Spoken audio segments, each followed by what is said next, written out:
औज़ुबिल्लाहि मिनश्शैतानिर्रजीम बिस्मिल्लाहिर्रहमानिर्रहीम इन्नल्लाह यअमुरु बिल अदली वल एहसान। बेशक अल्लाह हुक्म देता है इंसाफ करने का और एहसान करने का। मैं हूं international palmist astrologer and advocate M A Shahzad Khan. जंग और ट्रंप, जंग के हवाले से मैं जिस तरह डेट्स बताता जा रहा हूं उसी तरह हो रहा है। अब 14 मार्च को मैंने कहा था कि ये मरकरी जो राइज हो रही है ईस्ट से, तो पैसे की लड़ाई पैदा हो जाएगी। और 14 मार्च को सूरज जो है वो चला गया पाइसिस में। अब पाइसिस जो स्टार है according to name Donald Trump का है, उसमें सूरज चला गया। अब सूरज आया कहाँ से? एक्यूरियस से, बुर्ज दल्लू से। वहां पे बैठा था, उधर मंगल बैठा हुआ है। ये मंगल और सूरज दोनों बैठे हुए। मंगल का मालिक कौन है? नेतन्याहू। और सूरज का मालिक कौन? इस साल का बादशाह सूरज हुआ है। ट्रंप अपने आप को चौधरी साहब कह रहे हैं। मैं चौधरीयों की लड़ाई है। अब चौधरी साहब को भड़का दिया इसराइल ने, नेतन्याहू ने, कि चलो 30 साल से वो अमेरिका को मनाता रहा है कि ईरान पे हमला करते हैं।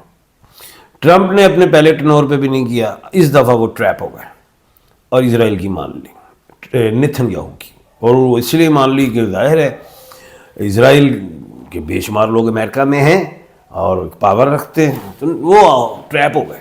गो के हिलरी क्लिंटन कहती थी कि इनको अगर ये बन गए प्रेसिडेंट तो ये तो बड़ा काम गलत कर देंगे, ये जंगें करा देंगे, बड़ा कुछ कर देंगे। लेकिन लोग उन पे यकीन कर रहे थे, ट्रंप पे, कि ये तो बिजनेस माइंडेड आदमी है, ये तो तरक्की देंगे। अमेरिका को पिछले टर्नओवर में इन्होंने तरक्की दी भी। इस दफ़ा पैसा इन्होंने इकट्ठा किया, अरबों से ले गए। अमेरिका बड़ा खुश है, हम बड़ी खुश की। ट्रंप साहब ने तो अमेरिका को चार लगा दिए। उन्हें क्या पता है ये सारा पैसा जो है इन्हीं का, अरबों का पैसा इन्हीं पे ठोक देंगे और अपना भी नुकसान करवा लेंगे। अब जो 14 मार्च को जो मरकरी राइज हुई थी, मैंने वक्त से पहले बताया था कि पैसे की लड़ाई शुरू हो जाएगी। ईरान ने साफ कह दिया है अपना हरमूज कि जो अमेरिका का इत्तेहादी है वो यहां से नहीं गुजर सकता, और जिसने गुजरना है तो युआन में पेमेंट देगा, डॉलर में नहीं। ये एक मौत है बहुत बड़ी अमेरिका के लिए, सेटबैक है। अमेरिका ने जो अपनी इज्जत बनाई 1991 से बढ़ाता हुआ इज्जत 2025 तक ले आया, सुपर पावर बन गया। 1991 से पहले तो रशिया था पावर में। अब आ गया टाइम बड़ा अजीब सा कि अब 2026 में अमेरिका, जो मैंने कहा था कि अमेरिका अकेला रह जाएगा, मगरिब कमज़ोर हो जाएगा, मशरिक मजबूत हो जाएगा। ये बातें याद होंगी, हर प्रोग्रामों में मैंने कहा है।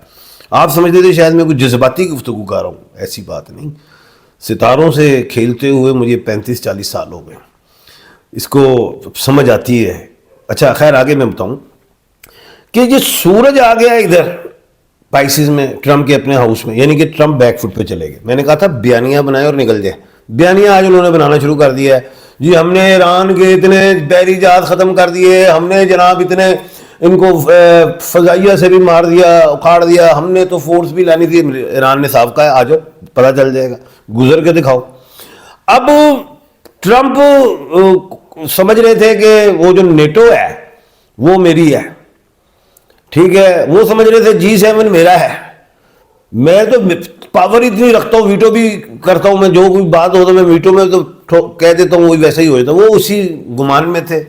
और मैं कह रहा था ये ट्रंप जो है, इनका मुश्तरी सियारा जो है वो रेक्टोग्रेड हुआ है, जो 11 मार्च को सीधा हुआ। मैं कहा उसके बाद उनको समझ आएगी और होश आ जाएगी। वही हुआ, इन्हें समझ आ गई। इन्होंने कहा, अब मिलते कर रहे सारे, पहले तो G7 को, कि फिर वो नेटो को आए, मेरे इत्तेहादी बने, और सारों ने इनकार कर दिया। जर्मनी, जापान, जनूबी कोरिया, ये सारे जीम्स हैं। कैप्रिकॉन है, कैप्रिकॉन के हाउस में तो स्टार ही कोई नहीं बैठा हुआ, फारिग।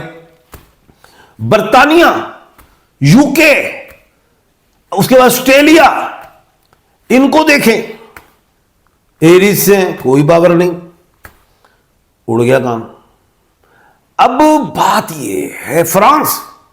मैंने कहा था फ्रांस गलती ना करे, क्योंकि वो 11 मार्च से पहले फ्रांस ने कहा हम हैं। मैं कहा जब मुश्तरी सियारा होना है 11 मार्च को सीधा, फिर देखता हूं। फ्रांस भाग गया। अब रह गया अमेरिका अकेला। अब आया वो अटलांटिक ओशन से उठ के, बहुत दूर है अमेरिका, आप सोच नहीं सकते। मैं गया हूं, बहुत दूर है। वहां से आगे उसने चुतराहट कायम की एशिया में। एशिया दुनिया का सबसे बड़ा बर आजम है। उधर उसने चुदराहट कायम की कि जी मैं, और अरबों ने चुदराहट दे दी।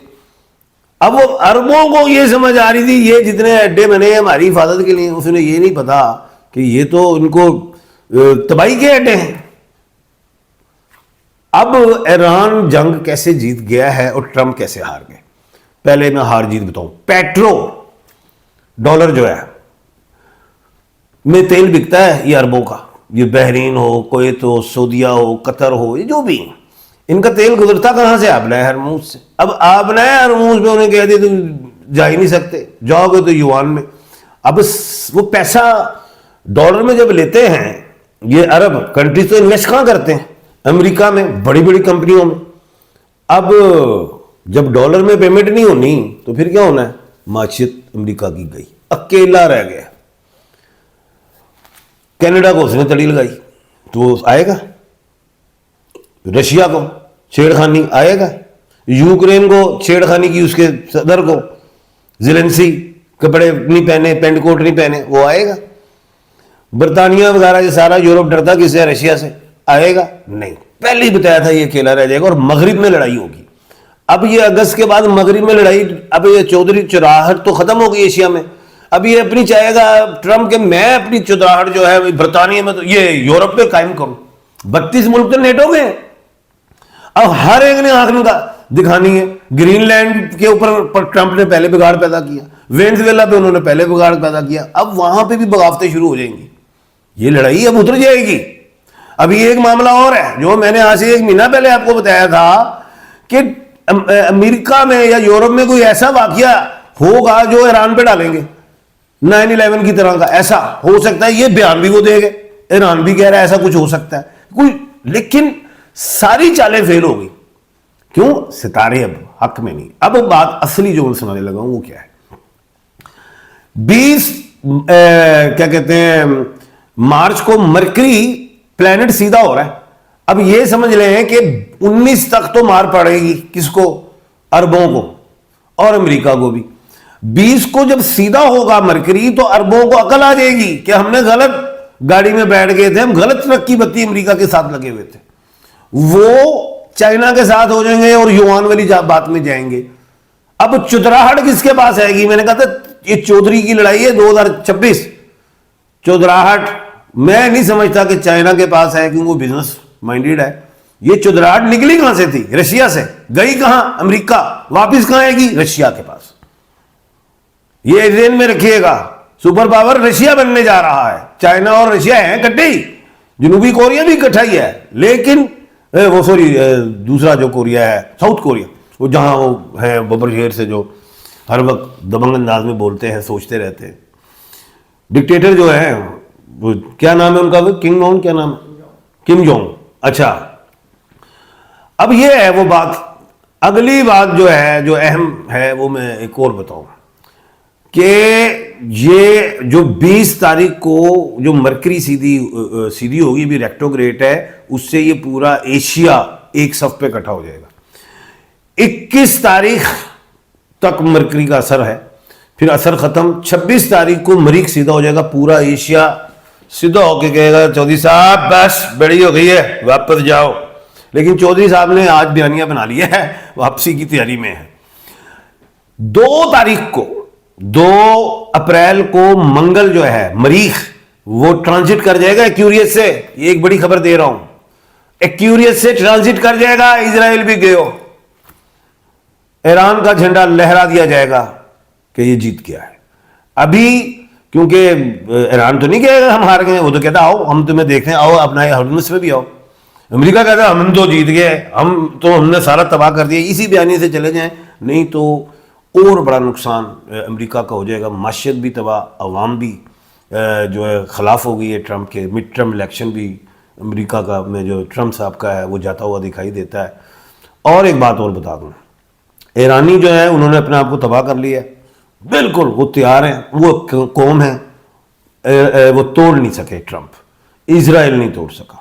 अरबों को समझ में आ गई कि ये कौम है और हमने अच्छा नहीं किया। अरबों को समझ आ गई है, बिल्कुल आ गई है, तमाम मुस्लिम कंट्रीज़ को आ गई समझ में कि। और जो एक बात मैं जो करता था कि पाकिस्तान चौधरी बनेगा इस खित्ते में, पग आएगी। इस जंग को ख़त्म करवाने में पाकिस्तान का ही बड़ा किरदार होगा। और ईरान ने बड़ी तारीफ की है पाकिस्तान की।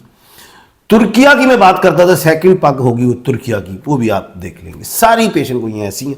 अहम पेशन गोई करने जा रहा हूँ। कुछ लोग कह रहे हैं कि थर्ड वर्ल्ड वार होगी, ये चैलेंज है मेरा अल्लाह के हुक्म से, सितारों के हवाले से, नॉलेज ऑफ जफर से, कोई थर्ड वर्ल्ड वार होने नहीं जा रही। अमेरिका अकेला रह गया। कल इंशाल्लाह दोबारा मुलाकात होगी। अपना और अपने इर्द गिर्द के लोगों का ख्याल रखिएगा। मुझे दीजिए इजाज़त। अल्लाह हाफिज़।